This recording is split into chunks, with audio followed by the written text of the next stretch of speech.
तो हमारा तो मकसद पाकिस्तान है, तो फिर कोई ज़ाती बदले तो नहीं मैंने लेने। सब तजियाकारों का ख्याल ये है कि अगर इमरान खान दोबारा इक़्तिदार में आ गया तो ना सिर्फ पॉलिटिकल पार्टीज बल्कि एस्टेब्लिशमेंट भी सोच रही है कि खान बदले की आग में वापस आएगा और फिर जिन जिन ने रिजीम चेंज की थी, जिन जिन ने अरशद शरीफ को मारा था, जिन जिन ने खान के ऊपर गोलियां चलवाई थी, उन सब का हिसाब किताब होगा। इसलिए खान को कोई कुछ भी हो जाए आगे नहीं आने देना। पहले तो देखें, कुरान की आयत है, एक प्लान इंसान बनाता है कि अल्लाह बनाता है। जी, कामयाब सिर्फ वो होता है।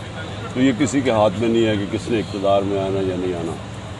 दूसरी चीज़, लेकिन जो लोग बदले लेते हैं ना, वो लोग होते हैं जो कि अपने मैं के ग़ुलाम होते हैं, ठीक है, अपनी ईगो के ग़ुलाम होते हैं। या ऐसे होते हैं कि छोटी छोटी चीज़ें नहीं भूलती। हमारे ऐसे लोग थे, जुल्फ़िकार अली भुट्टो, वो जब पावर में आए तो वो भूले नहीं कि जिसने भी कुछ बुरा किया था उसने उससे बदले लिए।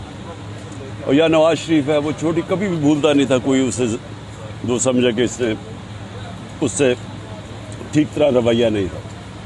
लेकिन अगर आपका मकसद बड़ा होता है जी, अपनी ज़ात से, और हम हैं उम्मत नबी सल्लल्लाहु अलैहि वसल्लम की, तो फ़तह मक्का के बाद उन्होंने सबको माफ़ कर दिया था। ठीक है, स्वाय चोरों को उन्होंने सबको माफ़ कर दिया था जी।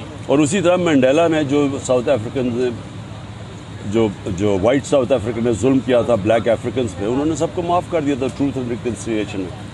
ये जब आपका मकसद बड़ा हो, नेल्सन का, मंडेला का मकसद साउथ अफ्रीका था, नबी सल्लल्लाहु अलैहि वसल्लम का मकसद अपने से बहुत बड़ा था। वो एक दुनिया के अंदर एक राय हक की आवाज़ और एक खुदा की आवाज़ वो लेके आए थे।